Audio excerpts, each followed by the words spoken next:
धर्मानुरागी श्रोता बंधु, इस सत्संग में आपका हार्दिक स्वागत है। आइए सबसे पहले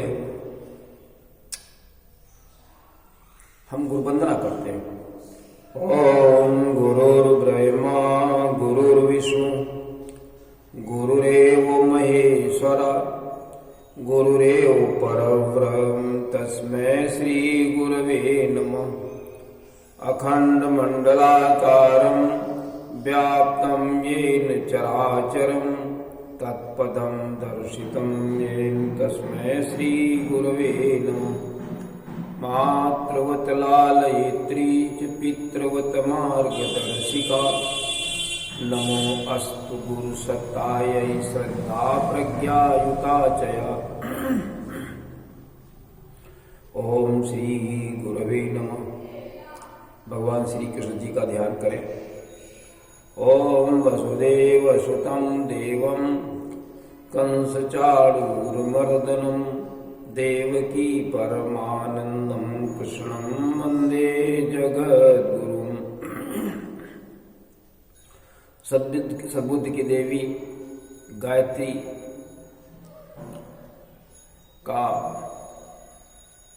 हम ध्यान करें तथा प्रार्थना करें इस गायत्री छंद से कि हमें सन्मार्ग पर चलने की प्रेरणा प्रदान करें, हमारी बुद्धि को सन्मार्ग की ओर प्रेरित करें। ये प्रार्थना सभी को करनी चाहिए, क्योंकि सत्कर्म सभी को करने हैं, तभी उससे हमें पुण्य लाभ मिलता है। सत्कर्म नहीं करेंगे तो फिर कोई ना कोई तो कर्म होगा ही, और वो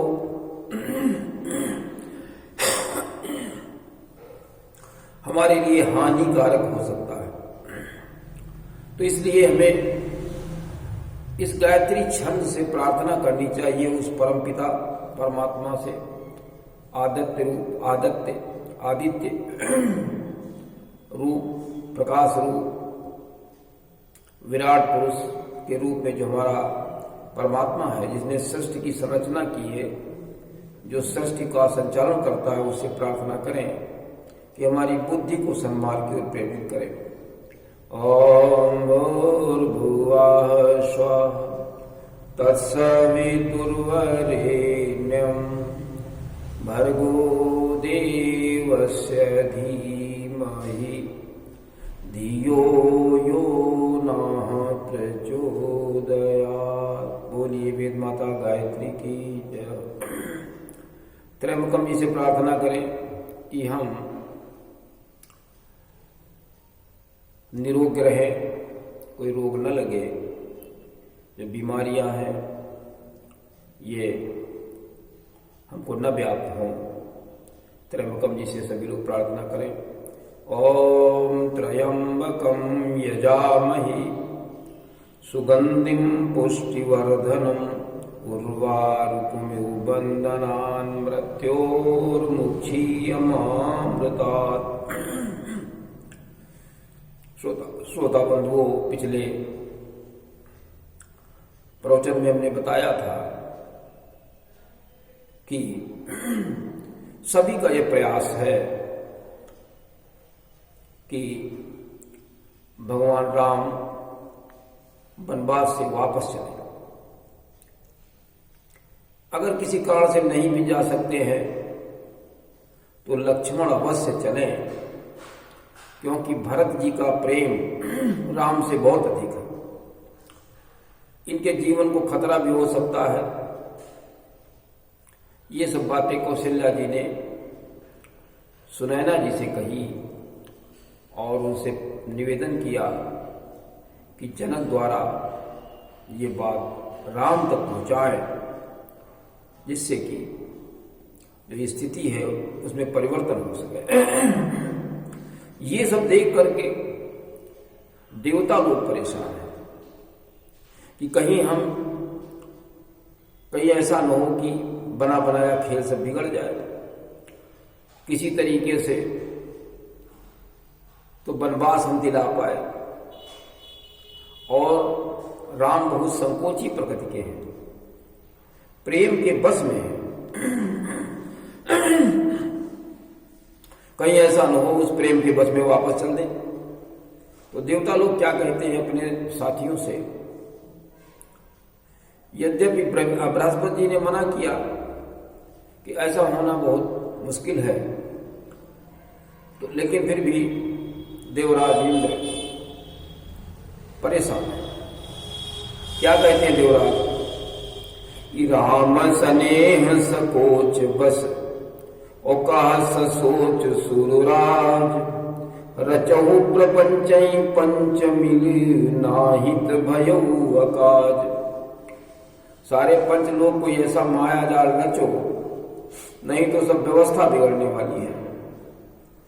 राम स्नेह और संकोच के बस में है, वापस भी हो सकते हैं। इसलिए सब लोग कोई ऐसा प्रपंच रचो जिससे कि व्यवस्था बिगड़ने न पाए, लेकिन किया ही क्या जा सकता है। देवताओं ने सोचा चलो वही चाल चले जो हमने पहले चली थी।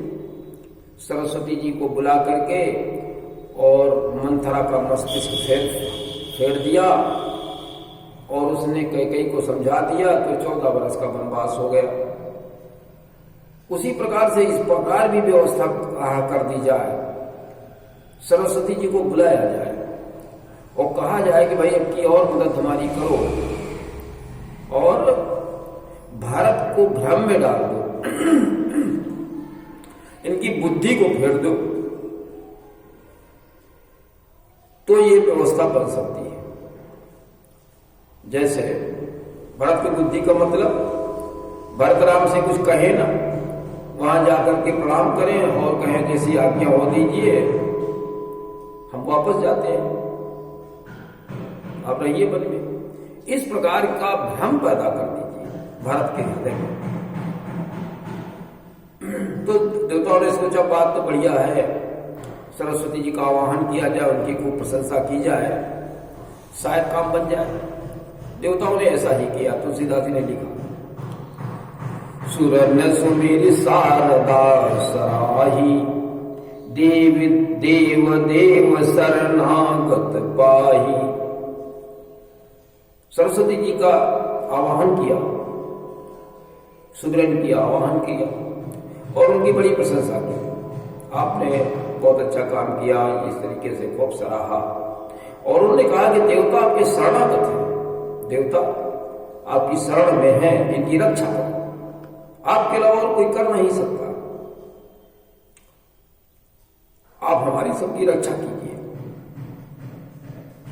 और क्या कहते हैं, फेरी भरत मति करी निज माया, अपनी माया से भरत की मति को फेर दीजिए तो काम सब बन जाएगा। फेरी भरत मति करी निज माया, और पाले बुद्ध कुल करी कुल छल माया, पूरा छल माया कर दीजिए, छल की माया बना दीजिए और देवताओं के कुल की परिवरिश करिए, देवताओं के कुल का पालन कीजिए।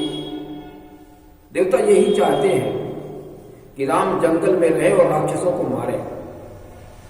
यद्यपि ये बात सबके हित में थी, पूरी समाज के हित में थी, राम के अलावा और कोई मार नहीं सकता था। और बहुत दिनों से सब परेशान थे, धर्म बाधित था। वो जहां धर्म को देख लेता था हो रहा है, वहां पर खुद दौड़ पड़ता था रावण और सब नष्ट भ्रष्ट कर देता था। जो वेद पढ़ता था उसको देश से निकाल देता था। ऐसा धर्मी व्यक्ति कभी नहीं हुआ जो न यज्ञ होने दे, न कोई धार्मिक कार्य होने दे। क्योंकि रावण यही कहता था कि हमरे बैरी विविधि बरू था। ये सब बैरी हैं देवता लोग। और कहीं पर भी अगर होम श्राद्ध इस प्रकार का यज्ञ हो, उसको नष्ट करो। तो धर्म बाधित था, इसलिए देवता परेशान थे। देवता चाहते थे कि धर्म की रक्षा हो, धर्म की स्थापना हो, ये राम के सिवा कोई कर नहीं सकता। तो था कि राम अगर कहीं चले गए तो इन राक्षसों का विनाश कैसे होगा। लेकिन सरस्वती जी सोच रही है कि ये कैसे संभव है। तो देवताओं से कहती है कि ब्रह्मा, विष्णु और महेश इनकी बहुत बड़ी माया है, बड़ी प्रबल माया है, ये भी भरत की बुद्धि को नहीं फेर सकते, हमारी क्या औकात है। ब्रह्मा, विष्णु, महेश ये भरत की बुद्धि को नहीं फेर सकते हैं, हमारी क्या औकात है। क्या लिखते हैं तुलसीदास जी? तुलसीदास जी लिखते हैं कि विधि हरिहर माया बड़ी भारी, बहुत बड़ी माया है ब्रह्मा, विष्णु और शिव जी की। विधि हरिहर, ब्रह्मा हरि, विष्णु हर, शिव जी। विधि हरिहर माया बड़ी भारी, और सो न भरत मति सकई निहारी। भरत की मत की ओर पुण्य वो देख तक नहीं सकते। और सोमति मोहि कहत कस करु भोरी। और वो उनके लिए आप हमसे कहते हैं कि हमारी उनकी मति को आप भोली बना दें। जब ब्रह्मा, विष्णु और महेश जी कुछ नहीं कर सकते हैं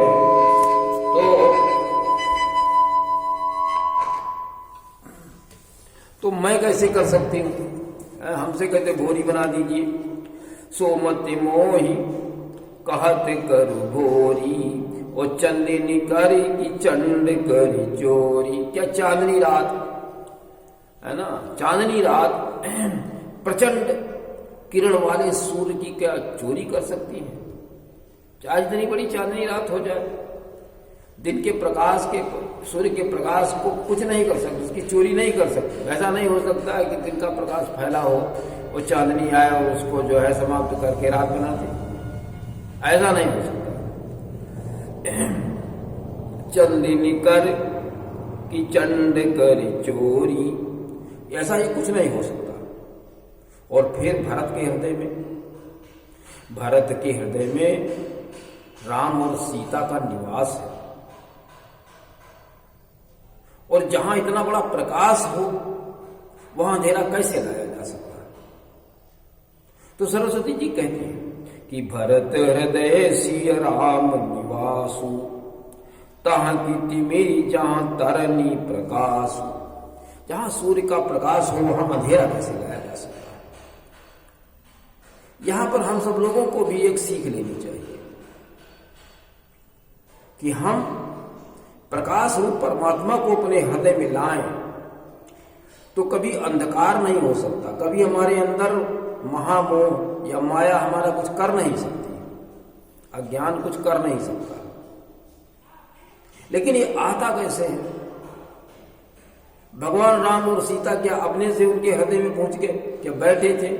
ऐसा नहीं होता। जहां पर भगवान के गुणों को हृदयंगम कर लिया जाता है वहां भगवान स्वयं उसके हृदय में चले जाते हैं।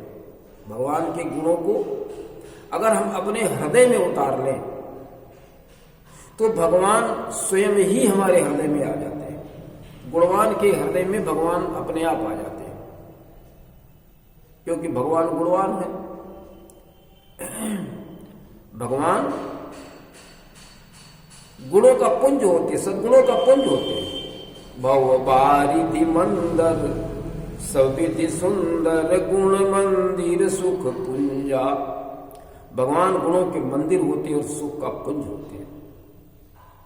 तो अगर भगवान के गुणों को जीवन में अपने हृदय में उतार लें, उनके अनुसार हम चलने लगे तो भगवान फिर मेरे साथ में हो जाएंगे, मेरे हृदय में हो जाएंगे, और फिर हमारे ऊपर कोई बुरा प्रभाव बाहर का नहीं पड़ सकता। क्योंकि वाल्मीकि जी ने भगवान राम से यही कहा।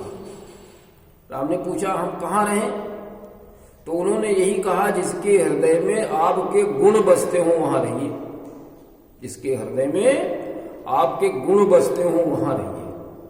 लिखा कि जसु तुम्हार मानस विमल, और हंसिनी जी हा जासु, और मुक्ता हल गुण कन चुनई राम बसऊ ही तासु।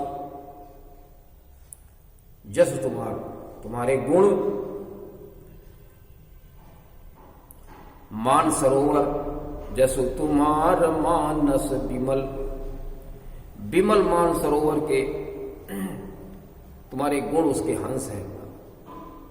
जसु तुम्हार मानस विमल, तुम्हारा जो यश है, तुम्हारा जो गुण समूह है वो विमल सुंदर मान सरोवर है। और हंसिनी जी हाजास, और जिसकी जीव हंसिनी हो, जो कि उन गुणों को चुन ले और अपने हृदय में रख ले। हंसिनी जी हाजास, जिसकी जीव हंसिनी हो। हंस मोती चुनते हैं और तुम्हारे गुण रूपी जो मोती है उनको जो व्यक्ति चुन ले, हृदय में अपने धारण कर ले। मुक्ता हल गुण गण चुनई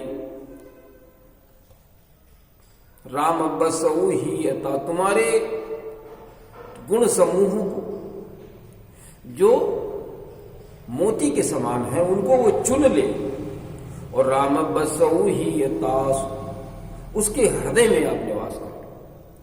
इसका अर्थ ये है कि आप सभी लोग भगवान के गुणों को जीवन में उतारें, अपने हृदय में उनको रखें, जीवन में उतार लें, तो फिर भगवान को ढूंढना नहीं पड़ेगा कहीं, वो भगवान आपके हृदय में स्वयं आ जाएंगे। और भगवान के गुण क्या हैं? भगवान के बहुत से गुण हैं, थोड़े बड़े बड़े गुण हम बताए देते हैं। भगवान राम पुरुषार्थी थे, परमार्थी थे, तपस्वी थे, भूतवत्सल थे, अपरिग्रही थे, वनवास में रहे, किसी कुछ नहीं खाया, कंदमूल फल खा के अपना जीवन 14 बरस निपटाए, किसी बस्ती नहीं गए। तो इस प्रकार से उनका जीवन था। तो इस प्रकार से हम आप सब लोगों का जीवन होना चाहिए। भरत हृदय सिय राम निवासु, ताकि थी मेरी जहां तरनी प्रकाशु। अस कही सारद गई विधि लोका, विबुध विकल निशि मानव को का। जैसे चकवा रात में व्यथित हो जाता है, उसी प्रकार से देवता लोग परेशान होने लगे। शारदा ऐसा कह करके और विधि लोक को चली गई। अब क्या होता है कि जनक जी, वशिष्ठ जी, भरत जी सब भगवान राम के पास पहुंचते हैं। जनक जी ने दोनों की व्यथा को सुनाया, राम जी से कहा कि जैसा आप चाहें वैसा करें, सभी लोग आपकी बात का पालन करेंगे। भरत वो आज्ञा मिली, हाथ जोड़कर खड़े हो गए, राम की खूब प्रशंसा की और कहा आज्ञा रूप में हमें आप प्रसाद दीजिए, जो कुछ आप देंगे वो हम सिरोधार्य करेंगे। लिखा आज्ञा समन सुसाहिब सेवा, सो प्रसाद जन पावई देवा। श्रेष्ठ स्वामी की आज्ञा के समान कोई सेवा नहीं हो सकती। श्रेष्ठ स्वामी जो आपको आज्ञा दे वही करिए, यही सबसे बड़ी सेवा है। श्रेष्ठ स्वामी, लेकिन श्रेष्ठ स्वामी होना चाहिए। वही भगवान राम से कहते हैं, हे देव, वही आप आज्ञा रूपी प्रसाद हमें दीजिए, हम आपके सेवक हैं, हम आपकी सेवा करना चाहते हैं, आज्ञा दीजिए। अस कही प्रेम विबस भय भारी, ऐसा कहकर के प्रेम के बस में हो गए। और अस कही प्रेम विबस भय, बहुत बड़ा प्रेम उमड़ आया भरत के हृदय में।